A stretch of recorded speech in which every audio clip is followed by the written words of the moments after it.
Back when I was in high school, my friends and I would meet up with girls from MySpace. A lot of them thought that we were famous because we would promote our own music and parties on the website. Usually I would direct message girls in order to get to know them, but one day I checked my messages and a girl told me that she loved my music. I went on her page and she was beautiful, so I messaged her back.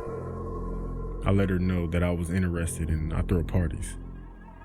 She let me know how impressed she was, so I kept telling her how she can come to our parties and I'll let her in for free because money wasn't an issue. We messaged back and forth for about 2 days, and I asked her for her phone number. She let me know that she can only text right now, so we continued to conversate, only through our phones. We decided to meet one day. I told her that we can go out, but she insisted that we meet at her house instead. As a teenage boy, I planned on going there by the end of the night anyway. So she sent me her address, and my GPS said it was about 30 minutes away. I know this sounds fishy, but I thought it was too, so I brought my friend with me. I had him sit behind the passenger seat just in case the girl gets in. So I pulled into a group of apartment buildings. This place definitely looked sketchy.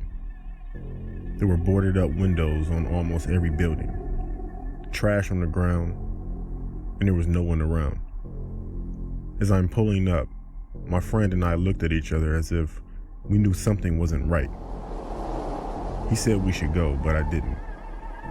I texted and I told the girl I was pulling up where she told me to, which was behind the building in the back. I backed into a parking spot, and she texted me asking if that was me. I let her know it was me, but I thought it was weird because there were no lights on. And again, there was no one around. So we sat there for about a minute and she texted me back that she would be down soon. As I was texting back, all I hear is my friend scream, "Oh shit," along with the glass breaking and footsteps running toward us. I look back and I see a man in a ski mask trying to reach in the car and grab my friend. I look outside and I see 3 more hooded men with ski masks on, and one of them yelled, "Get the driver." My friend screamed, "Go." But I've never felt fear like this in my life. Luckily, I still had the car running. I put the car in drive and we sped off. As I did that, my friend pulled the mask off the guy that was trying to grab him. We went straight to the police station, and my friend eventually ID'd one of the guys. The guy that he ID'd just so happened to be the guy who was texting me. I wish I can tell you that I have never done that again, but that would be a lie. That's just the only bad experience I ever had with meeting girls online.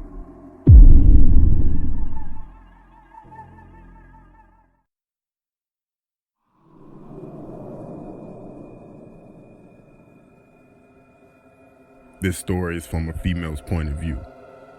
When I was in college, I worked in an Applebee's to make ends meet. I worked there from freshman year to senior year, so I had some regular customers. I had one that tipped me the most, and his name was Larry. Anyways, one day, while at work, I received a friend request on Facebook from a guy that was really attractive. I checked his page out before I accepted it, and it seemed legit, and he was in my city. As soon as I accepted it, he messaged me and said, "Hey, thanks for accepting my request." That was usually code for creep when someone does that, but he was cute. I said no problem, and we continued to converse. Eventually, after a few days chatting, we decided to go on a date.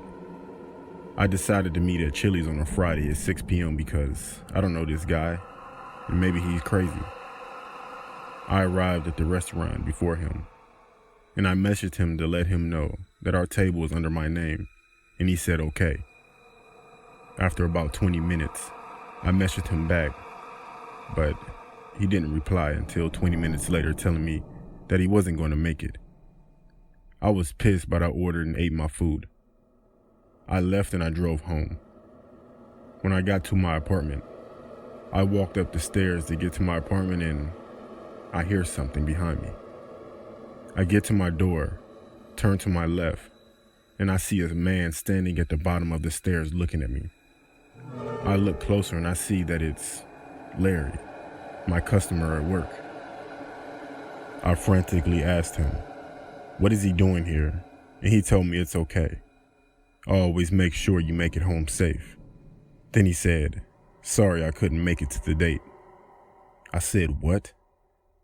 I tried unlocking my door, but I dropped my keys, and he started running up the stairs yelling, "It's not what you think." I grabbed the keys, unlocked the door, and ran inside, closing my door behind me. He started banging on my door, telling me he was my best customer and he deserved me. I called the cops, and they caught him outside in my car, just sitting there calmly. After that, I deleted all of my social media and dating apps. Then I quit my job at Applebee's. Ever since that experience, I'm very paranoid of people's intentions, and I always carry a pistol.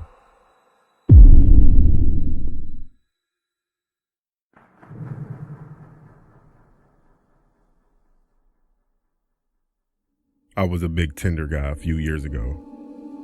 Everywhere I went, I would update my location and then update, my body count.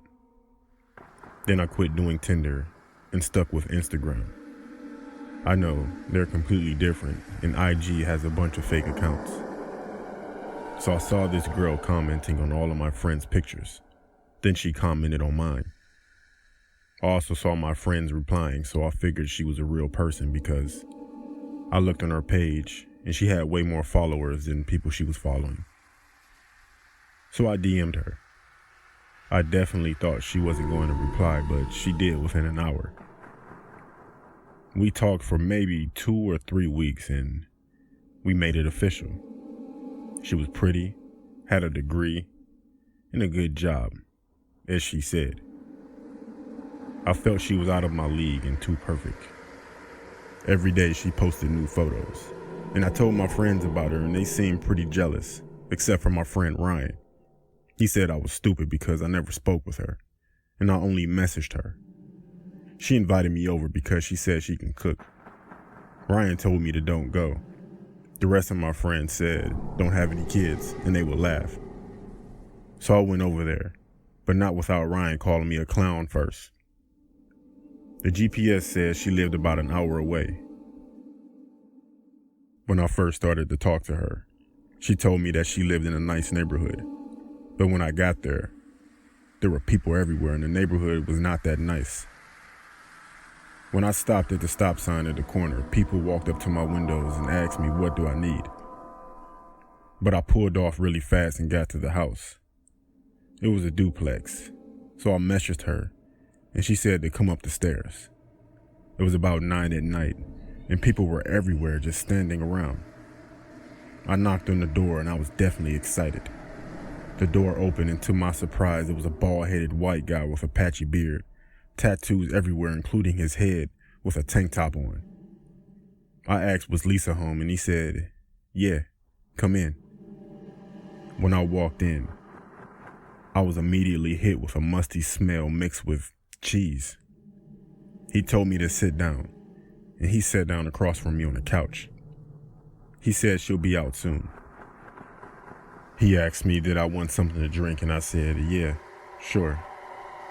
When I got up, I texted her, "Can she come out, please?" She immediately said yes. The man came back in with 2 cups of juice, one for him and one for myself. Then I noticed that he put a phone down on the table next to him. So I acted like I sneezed and got some on my arm. Then I asked for a tissue. He went to get some tissue and he left his phone like I thought he would. I texted her back, and to my horror, the phone rang. I looked on the caller ID and it was my name. I heard him coming back.